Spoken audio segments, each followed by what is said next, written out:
All right. So this is something I've been thinking about.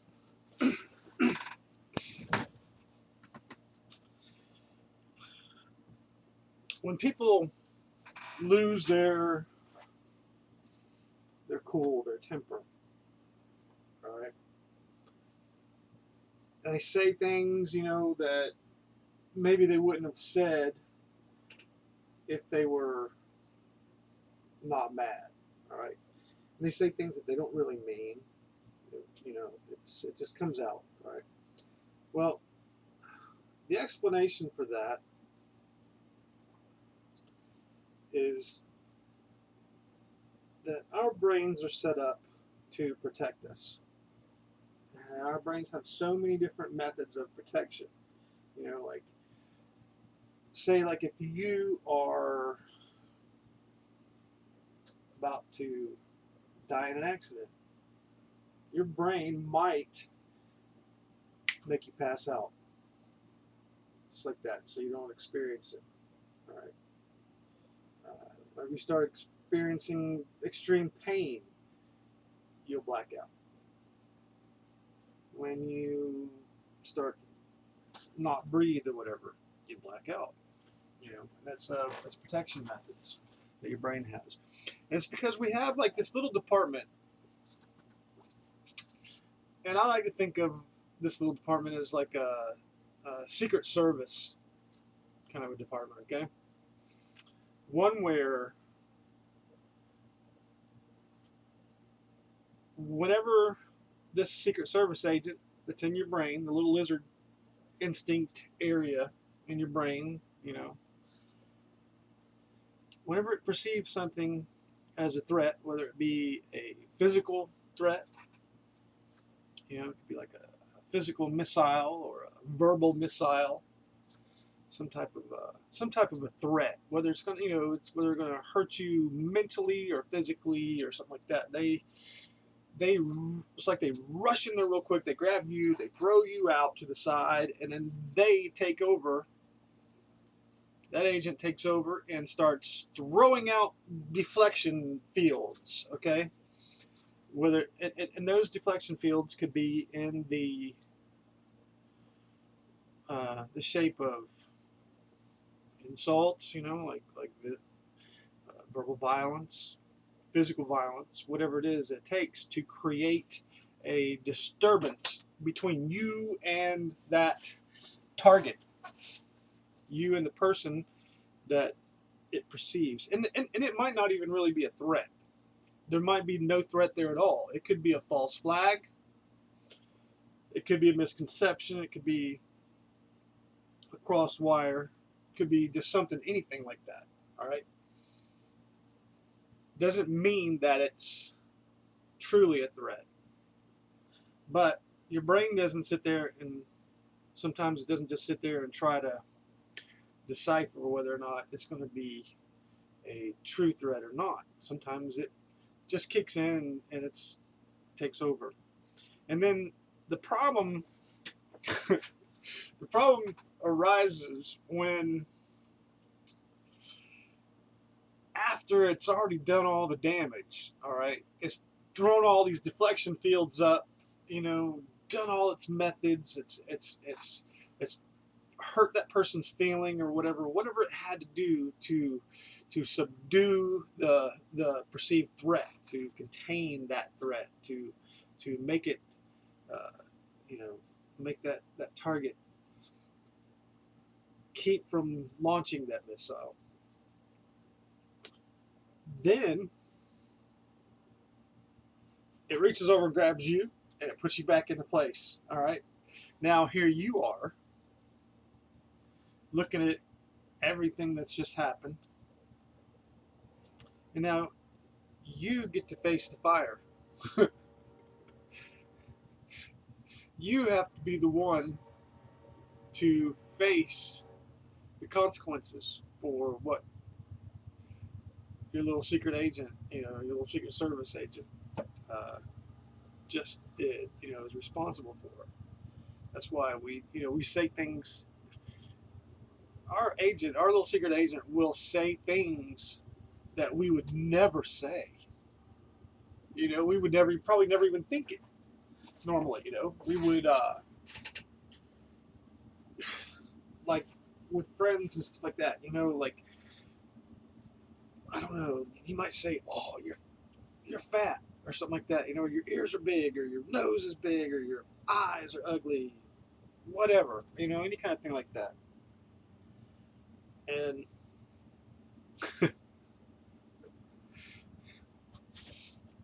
all it really is just, you know, your brain or your little secret service agent trying to say, "Hey, beware. I see you as a threat right now. Do not pass that little line. Do not cross this line, because this is the mental anguish that I will release upon you if you continue along this path." All right? And that's what it is. If you think about,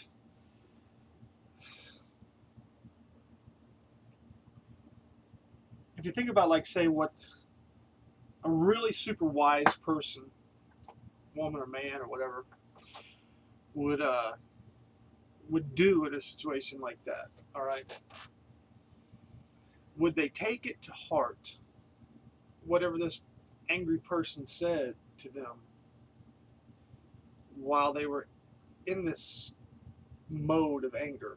All right, whenever it wasn't really even that person saying this, it was their little secret service agent that your brain keeps, you know, ready to go whenever perceived that happens. Is it better to take that seriously, to take that stuff to heart, whenever all it really is just a big deflection field?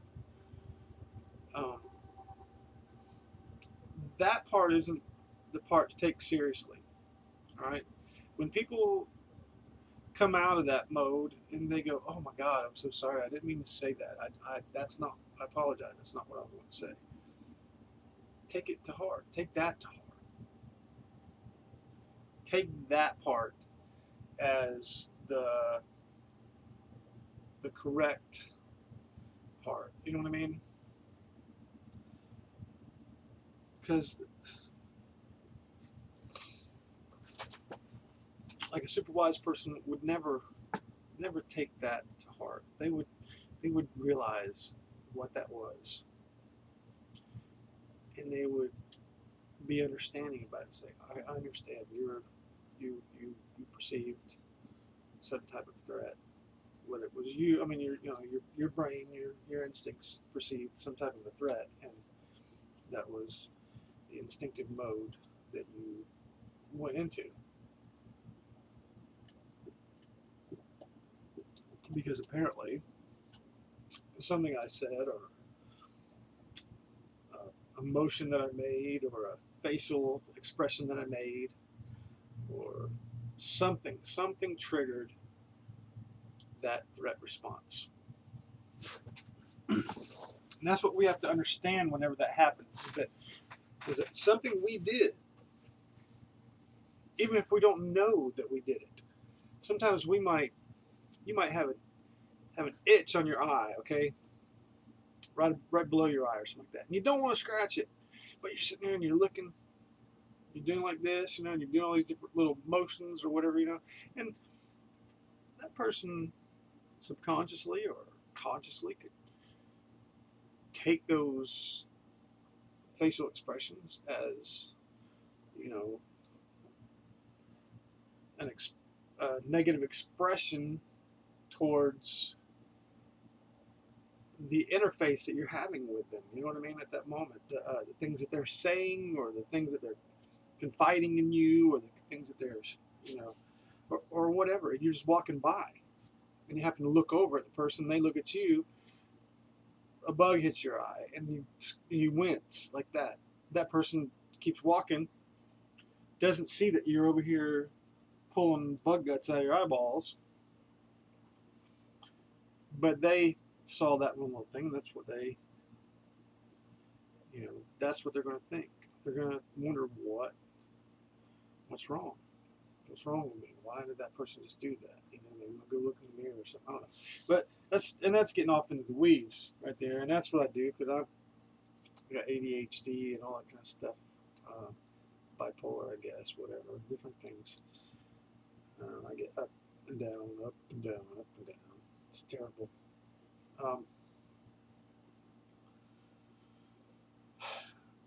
So it's like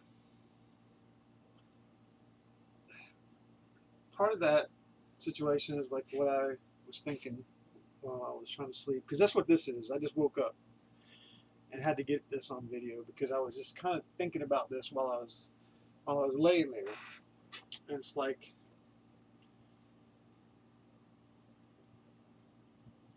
whenever something happens to me and I get mad about it because I get mad at God for making me, for creating me, for giving me the brain that I have that's so dysfunctional, and or the fact that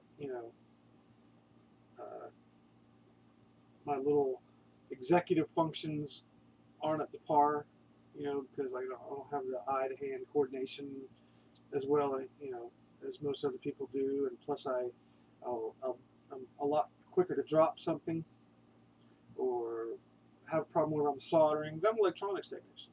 I do that kind of stuff, and so it's like I have a lot of problems. I mean, all of a sudden I'll be thinking about things, and I see smoke rising from the project, the electronic project I have, and I'm looking and I see that I crossed the wires. I put the black over here on the positive and the red on the negative, and I'm wondering, why did I do that? Where did that come from? How did I do that? I don't even remember doing this, and all of a sudden now I ruined my project. I ruined this thing. I have a lot of problems, but the thing is, I get mad. I get angry. I get angry with God, and I cuss him out. I do. I cuss him out. I yell at him. Tell him how much of a jerk he is, and I say other things that are cuss words and things that really you guys wouldn't want to hear, and you two probably wouldn't want to hear it. But the thing is that the reason why I do that, this is my thought process, because God knows what I'm thinking already. He knows I'm angry at him. So what am I going to do? Pretend like I'm not? Pretend like I'm not mad at him? Am I hiding something from him? Am I hiding my anger by trying to quell it all of a sudden? Like, oh, ooh, get me mad at God. No. If I'm going to feel mad at God, I'm going to be mad at God. I'm going to be mad at it. And I'm going to say things that I wouldn't say normally. And guess what? I mean, some of y'all might not believe in God, and that's fine. It doesn't matter. Whatever. It doesn't matter whether you do or not. Those who think that it does matter, whatever. Their thoughts. What good is that going to do you? Or those people that try to shame you into, oh, you believe in God, or Sky Daddy, Sky Man, or Invisible King, or whatever. You know what I mean? They say all that kind of stuff, but I don't care what you think about that. It makes no difference. I don't care. You can think whatever you want to. You can be a satanic Satanist if that's what you want to do, because apparently there's a job for everything in the world. Everything. And somebody's got to do it. So if that's you, that's you. Whatever. So anyways, there's a lot of people that would go, oh my gosh, I can't believe that you would cuss at God, be mad at God, do all this kind of stuff. And I'm like,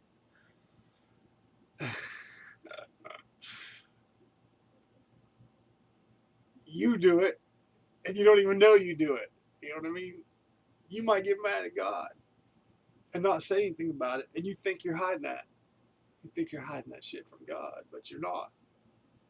You're not.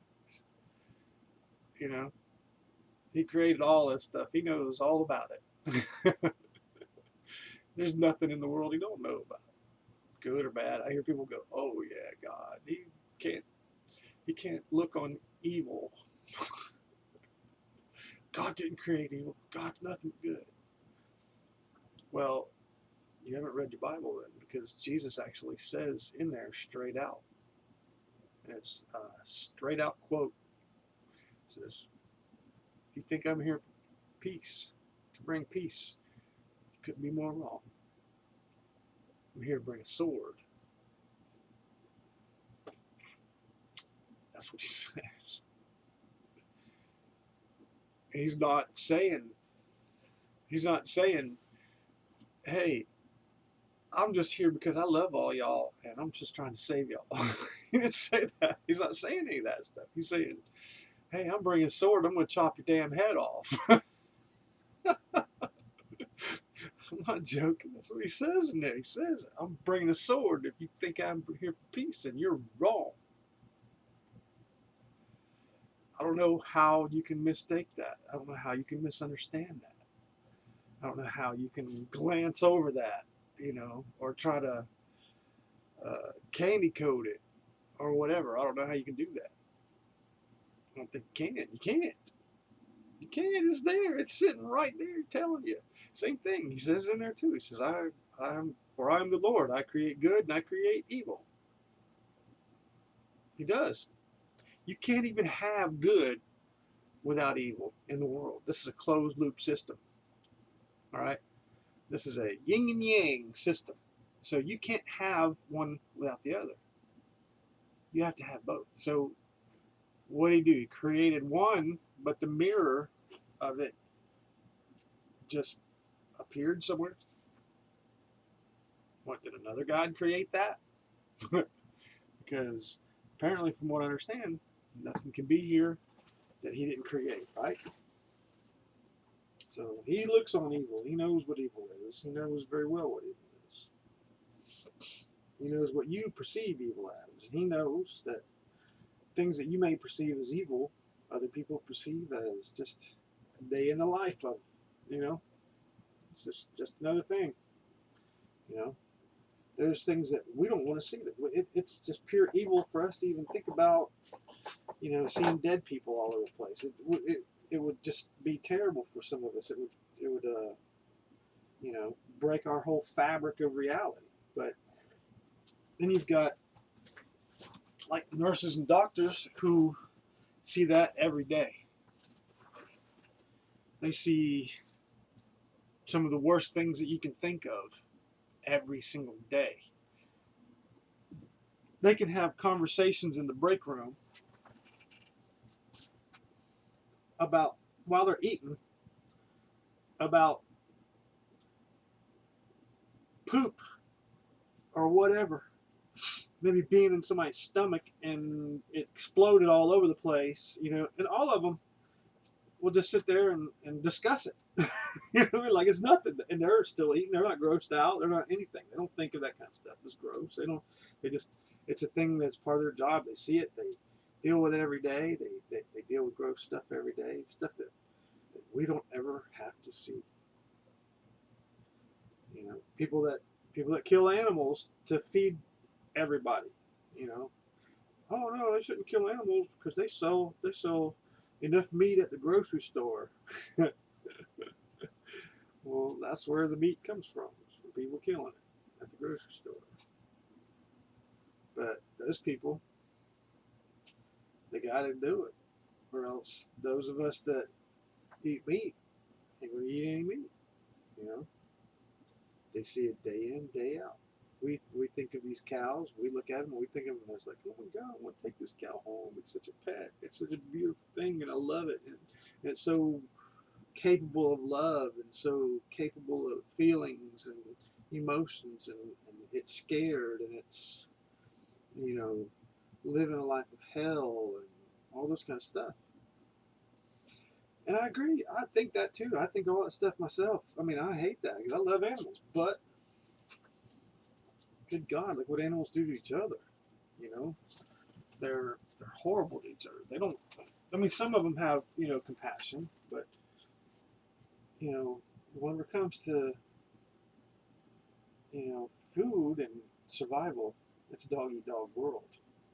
It really is. It's a dog eat dog world, and those with sympathetic emotions are the ones who do not survive in those types of realities. You know what I mean? Those type of environments. Whenever, say, like if shit hit the fan or something like that, and everybody had to go around, you'd see stuff that you would never want to see. You could go down the road all of a sudden, especially the way people are nowadays, and they don't know how to catch their own food. They don't know how to make their own food. They don't know how to grow their own food. They don't know how to do any of this stuff. I'm telling you, you're gonna see that shit ever happens. You're gonna see walking down the road. You're gonna look over and see other people eating other people. You know what I mean? Because they're gonna get so hungry. They're gonna be at a point, and you might see a family sitting there eating somebody's baby. You know what I mean? That's how it works. We don't want to think things like this right now because we have luxuries. We have everything we need. We have everything to survive and to we don't even have to really do a whole lot now. You know what I mean? We got more time to think about things. We've got more time to get offended about things. We have more time to get I don't know, just to be stupid. We have more time to play video games. We have more time to not have to worry about the hard things in life. There are some people who are just hardwired to think about the hard things in life and do them for other people. That's why you've got the butchers, you've got the doctors, you got the nurses, you got the lawyers, you got all these different people. All right, the lawyers, they have to learn, some very,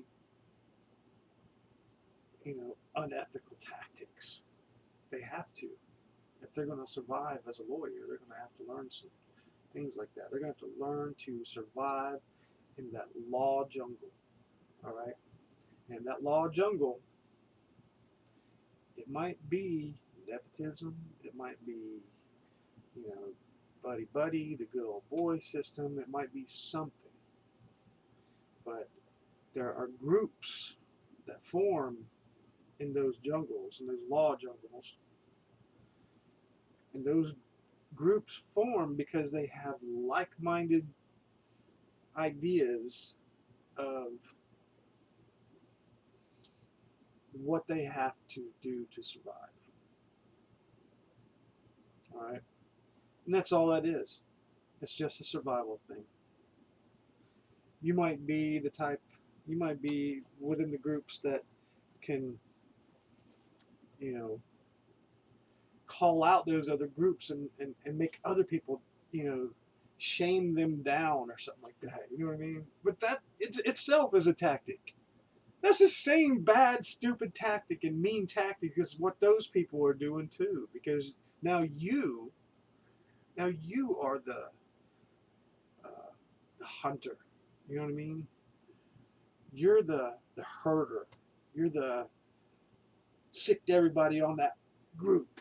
You know what I mean? To hurt them, to bring them down, to make it so that they can't go against you now.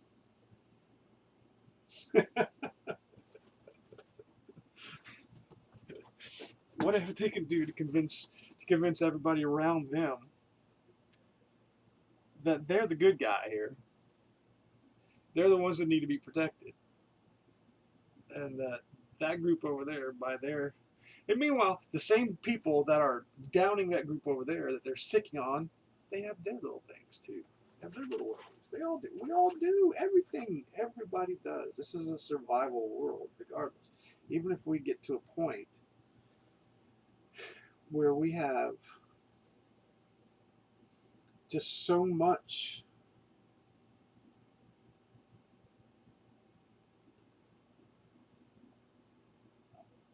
at our fingertips. You know what I mean? Just like so, we already do. We got it. We've got all this stuff, but yet we're all still at a point where we're so, what's the word I'm looking for? I hate when I do that. Laid wide open. We're so vulnerable. All of us are so vulnerable. But yeah, all of this had something to do with me laying there sleeping there, thinking about the fact that I get mad at God, I get very angry at Him, and I don't hold back. I let Him have it.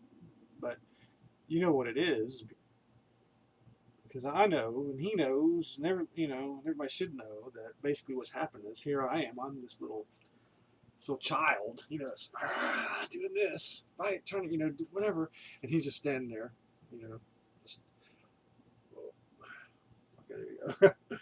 He's just standing there, hold my head like this, right here on my forehead. He's like, all right, get it out, go ahead and do all that stuff, yeah. Get it out, because I got some more plans for you. Come on, get all that out, get it over with. That's what He's doing. He knows my heart, you know. Mom says, oh, you don't believe in hell? You need to start believing in hell. Well, I don't know why I need to start believing in hell. Why do you need to start believing in hell? Well, you do. You just got to believe in hell. It exists. So,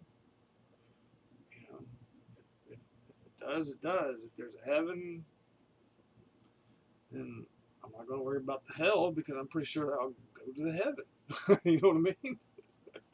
So if you believe in heaven, why would you even have a care in the world about a hell? And the other thing I think about that is that if you were wise, if you were the wisest person in the world, wisest human being, even just the wisest human being, let alone being a God that's all knowing and all powerful and all knowledgeable and all wise and wiser than the wisest human being and stuff like that. But if you're just the wisest person in the world, do you want people to love you because they fear you? Because they fear what you're going to do to them? Love me or I'm going to send you to hell.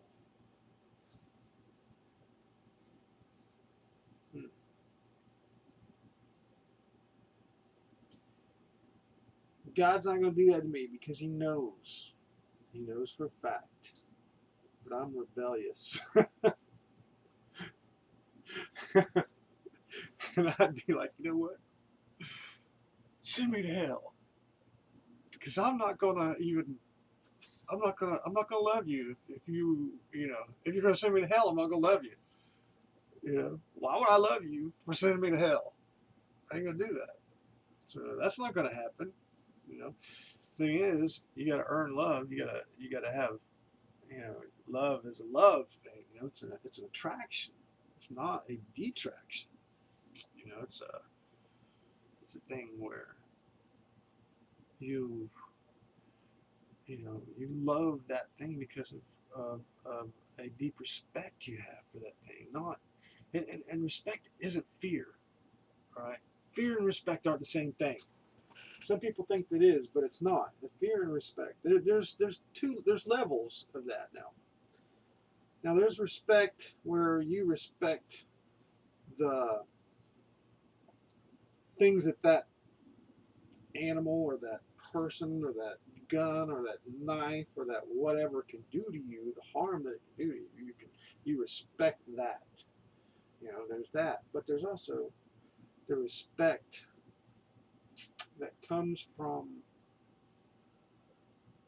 seeing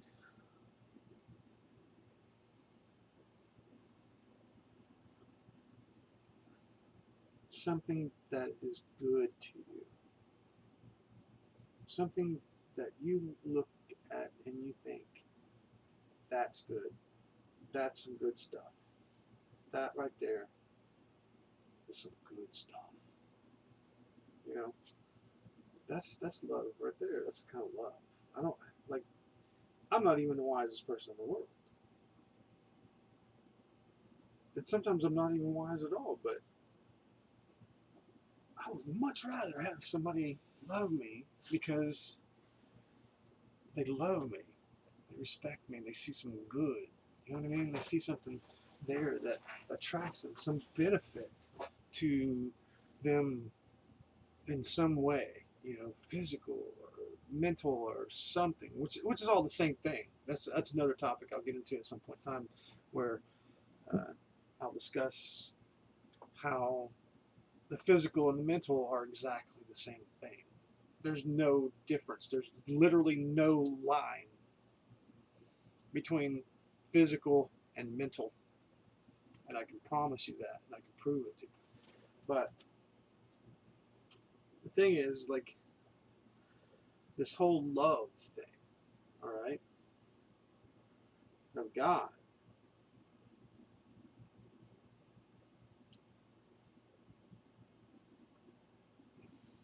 you still get mad at the things you love. You still get mad at people that you love. You might cuss them, you might say whatever it is because your little Secret Service agent throwing you out of the way and it's taking over. You know what I mean? So God knows that. But the main deal is that um, man, I hate when I lose frame of thought. My thought process. That's my brain. Um,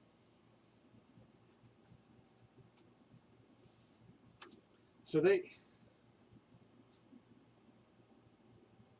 don't know. That's just the thing, man. All that is how I look at it. And I don't think that God would throw you into a hell because you didn't love him. All right. That's like the whole story in the Bible, that crap where, you know, they say, yeah, God made the humans, and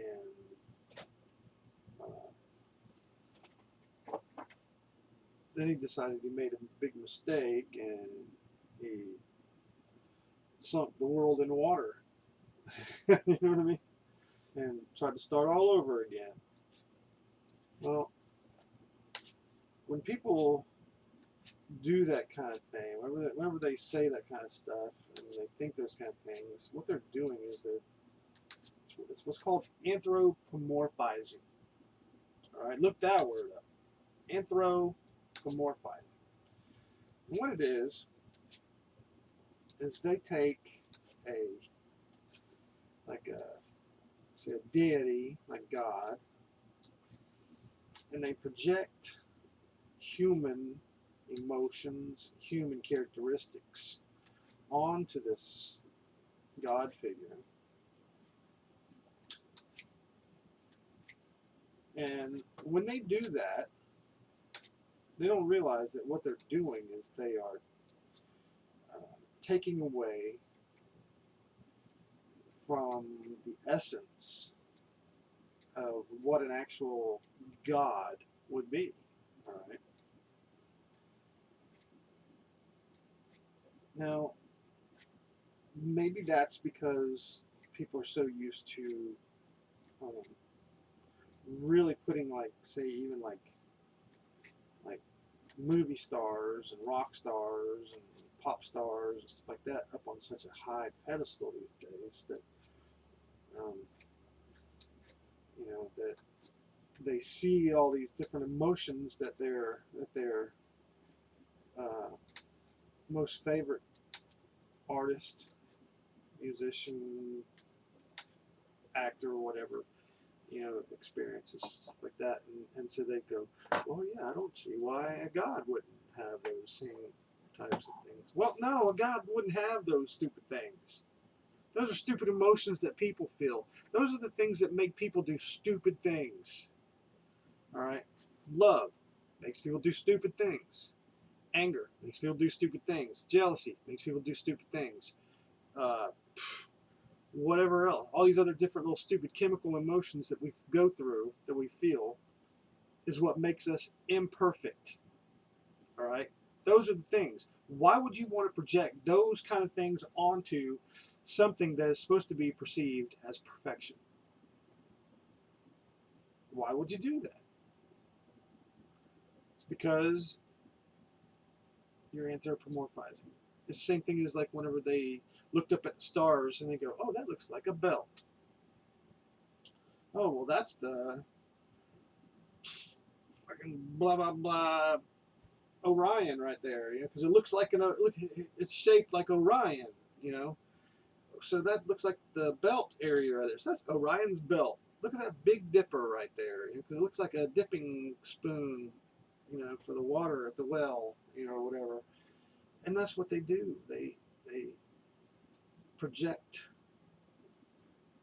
human-like characteristics onto things so that they can better feel a closeness to it. All right. And that's what they do. That's just what people do. And that's what a lot of the Christians have done. That's what they do in the Bible. That's what they do with God and all that stuff like that. You know, they're like, yeah, our God is a jealous God. He doesn't want any other gods, right? He doesn't want us to be worshipping any other gods. Well, if there were no other gods, if there's only one God, then there wouldn't be any other gods, right? If there's only one God, there wouldn't be any other gods. So, why would God be mad about something that's not even there, that it doesn't even exist? You know? And he knows it doesn't exist because if it exists, he made it. You know what I mean? He created the world. He created everything. So why would he get mad about stuff? Especially if he knows what's happening. He knows what the storyline is, okay? For everybody. He knows for everything, every process in the whole reality that we live within. He knows all of it, all right? So if he knows all of that, he knows what the next step is going to be. He knows what everything is going to be. He knows he's got the plan. He's got all this stuff. Why would he get mad about something that he already knows is going to happen? Because he laid the things out like that, you know.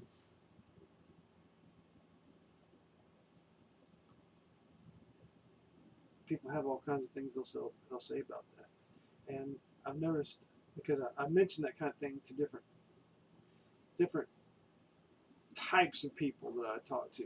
All right, you know, there's different types.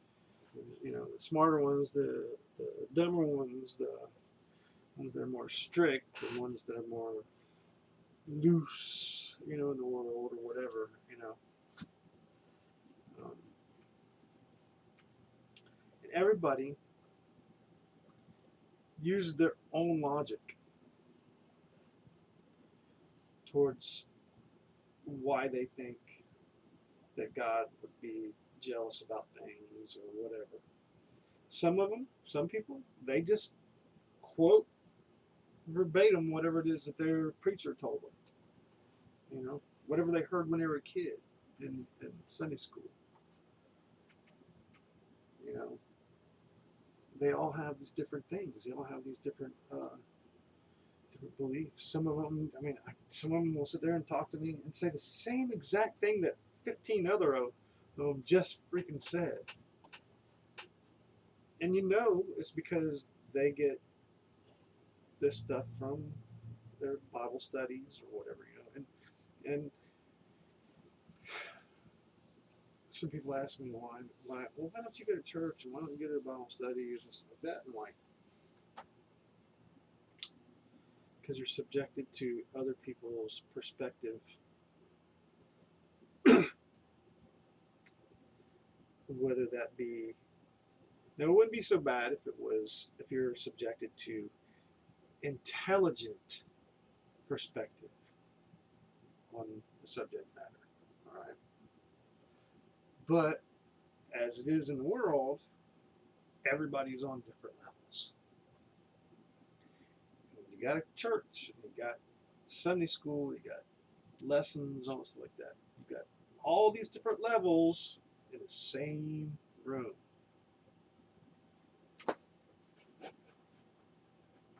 Depending on who is the person that is the leader of this little group and has been the person that decides which direction to take, the subjects and and whatever their perspectives are or whatever. And then you get into the conversations with the people or little debates with people or something like that, because they,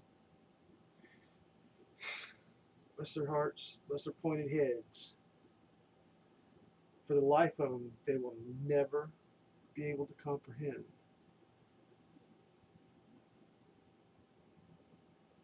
what you're trying to say. All right, the perspective that you're trying to relay to them as it pertains to your logic, and they'll never understand it. You can give them a lifetime, they'll never understand it, because that's just not the shape of their brain.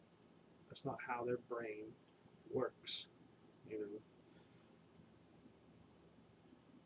And that's why all this equality stuff, that's a bunch of crap. It's a bunch of weird stuff. And it's a bunch of, it's the same thing as like whenever I was telling you earlier, like whenever people and lawyers having to learn some swindling tactics to get through their type of jobs and stuff like that, because people, oh crap,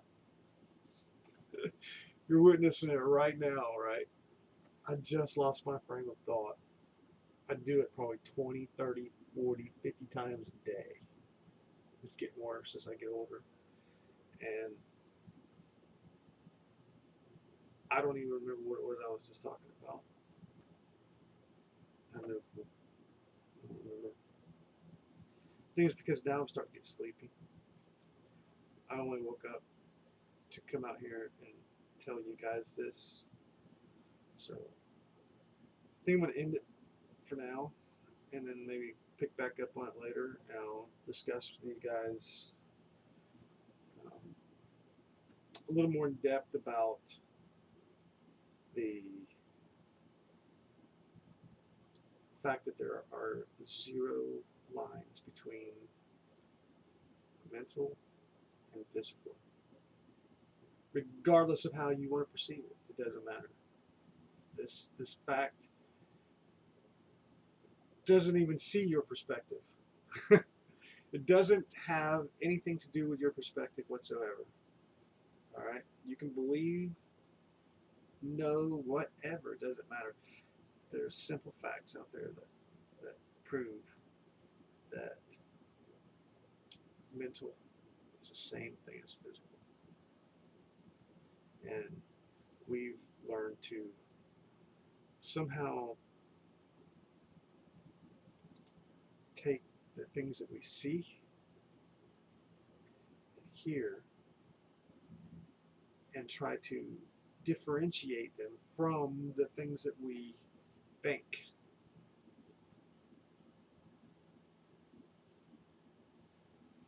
And I'll get in a little more depth about why there's no difference and all that stuff later in another video. Maybe it'll pull you to the video.